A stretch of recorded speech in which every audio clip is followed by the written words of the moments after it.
আমি ওমরের নামে আল্লাহর কাছে নালিশ করব। কি নালিশ করবে? যে ওমরের আমলে আমি না খেয়ে আছি, আমার সন্তান না খেয়ে আছে। কথা বুঝতে পারছেন?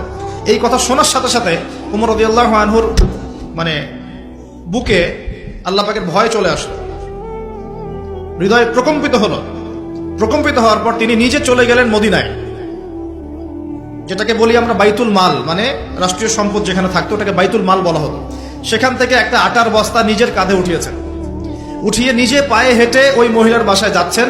তার পাশে থাকা একজন সাহাবী, তিনি বলছেন, তার নাম আসলাম রাদিয়াল্লাহু আনহু, তিনি বলছেন যে ইয়া আমিরুল মুমিনিন, হে আমিরুল মুমিনিন, আমাকে দিন, আনা আহমিলুক, আমি এটাকে বহন করে নিয়ে যাই, আপনি চলেন সাথে, সমস্যা নেই, আমি বহন করে নিয়ে যাই অ্যাটলিস্ট। তখন ওমর রাদিয়াল্লাহু আনহু বলছেন, দিলের কান দিয়ে শোনেন কথাগুলো, ওমর রাদিয়াল্লাহু আনহু বলছেন, হাল আনতা তাহমিলু উযরি ইয়াউমাল কিয়ামা, তুমি কি কিয়ামতের মাঠে আমার পাপের বোঝা বহন করবে?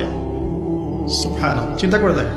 নিজের হাতে গেলেন, রান্না করে খাওয়ালেন, তারপরে বললেন আগামীকাল তুমি আমিরুল মুমিনিনের দরবারে এসো, সেখানে আমাকে পাবে। এই হলো ওমর রাদিয়াল্লাহু আনহুর খেলাফা।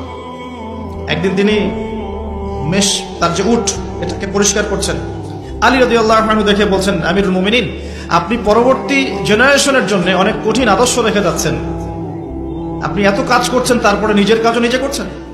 তখন ওমর রাদিয়াল্লাহু আনহু বলছেন, ওয়ালা তালুমুনি ইয়া আবুল হাসান, হে আবুল হাসান, আমাকে এভাবে বিব্রত করো না, কারণ আমি ভয় করি যে আমি যে অর্ধবিশ্ব শাসন করছি, তারপরে আমি ভয় করি যে আমার এই শাসনের আন্ডারে যদি একটা রাখালও না খেয়ে মারা যায়, আমি ভয় করি আল্লাহ এর জন্য আমাকে জবাবদিহি করাবে।